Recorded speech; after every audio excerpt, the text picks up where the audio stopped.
Hi, everyone. This is Patty Post, your host of the Persevere podcast.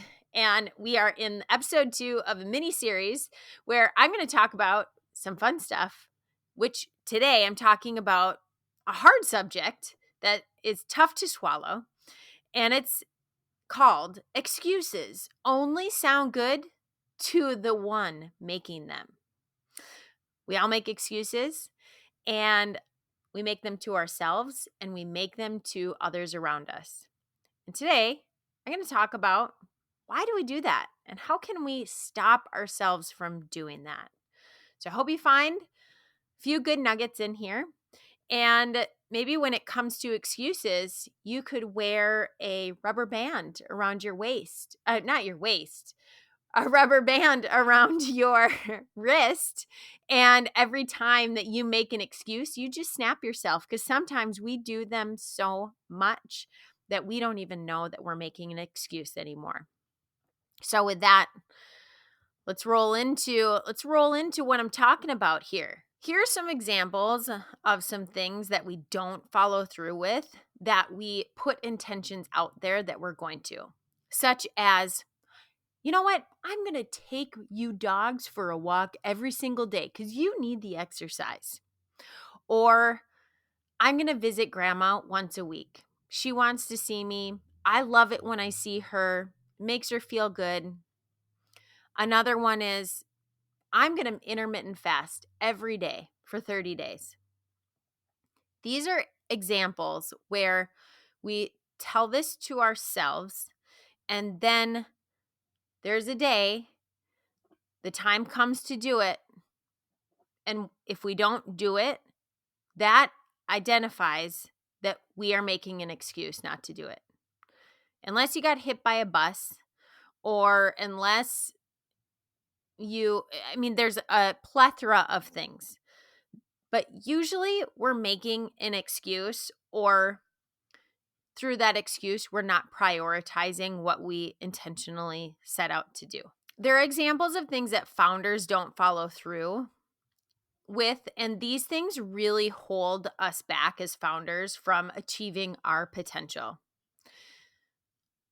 I think a lot of it has to do with really big thinking and having a consistent schedule and putting things in place where we say, I'm going to blog every day, or I am going to do social media every day. I'm going to do a reel every day because I want people to know what my brand is. Or I want people to know what my personality is. Or I'm going to do an investor newsletter once a month. And you do it a couple of times and then it falls to the wayside. It feels so awful when it falls to the wayside, especially when you're a founder of a business and time goes by so fast and suddenly 6 months has gone by that you stopped and you look back, you're like, why did I even stop? Why did I make that excuse? And I think as founders, we have a really great way of making excuses, and sometimes we don't even realize that we're doing it. And it really holds us back from our true potential. And the first step is having awareness of where we are making excuses. Some of the excuses that we use that hold us back from the potential are, I'm not good enough. We compare ourselves to someone else that is doing it, and we say, well, that person went to Harvard, or that person has Bill Gates on their cap table, or I have a family. I can't do the things that founder does because I have my family holding me back. We come up with lots of different things. I don't think that there is anything that is really consistent because we can be super creative in our ways of excuses. And that would be like going back to the marathon and training in the winter time. My excuse of training in the frigid cold winter Someone in Florida could say the same thing about training in the summer in the extreme heat, or my shin splints hurt on a treadmill. All of those excuses. And as founders, we have so many things to tackle, from accounting to creative to fundraising to, building maintenance, like, so much that, pick the flavor of the day and you can find an excuse. Some of the things that we can ask ourselves that would allow us to stop dead in our tracks of, am I making an excuse right now, is literally just that. Does this sound like an excuse? Uh is this going to create a bad pattern? If I break this streak, what are the chances I'm actually going to do it tomorrow? Or what are the chances I'm going to do it this afternoon? Or what are the chances that I am going to activate what I want to if I don't do this today? And one way that I have found that allows me to remain consistent is having an accountability partner. And so I have specifically asked Laura, and I have asked Erica in the past, two people that I can send things to say, I'm going to do this, follow up with me to make sure I did it. Uh, and it's the same. Finance is a weak area of mine. And so I have meetings once a week with finance for an hour. So I ensure that I have time to understand my forecast, understand my balance sheet, understand my expenses, my cash flow. And that has allowed me for the last 6 months to really get my arms around my finance of the business and from the past, but then also looking forward. So by having that accountability partner, by putting it on the calendar as a reoccurring meeting, I have allowed myself no way to skirt out of it. Like, I can't decline the meeting because someone is on that other side waiting for me, and I need to be prepared for the meeting as well. There are times that we it, there are times where an excuse is okay, and we can give ourselves permission to get out of something. For example, I just had a grant that we put together in 4 weeks' time with a team, and it really required a lot of my time for a number of reasons, because of timing, because of just lack of resource. There was only 5 of us, and we had to do this massive grant. So I took myself I had to write down some things. When's my hour of clarity? When do I have the best mindset? Well, that's right first thing in the morning.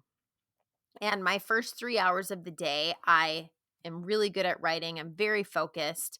There's no one in the world bothering me. My phone is quiet. And that's where I gave myself permission. I'm not going to yoga. I'm not getting on the treadmill. A lot of times I make social content in the morning too. Like, I'll do strategizing and whatnot. And I gave myself permission that until this grant is done, I am not I'm not going to do those things with any amount of consistency. I'm going to try to put them in during the day, but I'm not going to feel bad about it and let it rattle in my head that I'm not going to get to it. The other thing is, from a founder's perspective, that it's okay to give permission to make an excuse on social activities. If you want to get out of something socially and you are a founder of a company and you need to tap out of an engagement that you've said you are going to be a part of, you need to be gentle on yourself, and you need to surround yourself with a community that understands the stress that you are under and understand the commitments that you've had through the whole week and that require you to be 100% present. And that's an area that personally I probably don't have people don't look at me and like, "Oh, wow, she has an amazing social life. Like, look at all of the friends." But I'm very intentional about my friendships, about the texts that I send, about phone calls I have, coffees. And if there are social commitments where I have had a tough week and I feel it coming, that I need to reprieve, I let them know I'm not going to be there. And we can't beat ourselves up about that. And those excuses don't sound good to your friends. They sound good to you, but I think that is something personally that your family needs you. And you need your sleep. You need your routine. You need rest, and you need to be true to that. Hence why we talk about it all the time on all of our social channels, is actually the importance of a good sleep and routine. So don't make the excuse not to get that done too. There are a few ways that I think we can get better and we can start activating. I was serious when I said put something on your wrist, and every time that you make an excuse, snap yourself. I think putting a note on your phone of what your priorities are, and even writing down when you did make an excuse. Maybe take a week and just be aware of the amount of excuses that you make. And the first step is awareness of, hey, this is what I'm doing, and this is impeding me from accomplishing what I want to do and what's important for me. The other thing is, if you haven't done core values, your personal core values, or even core values for your business, this is a great time to write down your core values and do that exercise, because everything that you're doing should be in alignment with your core values.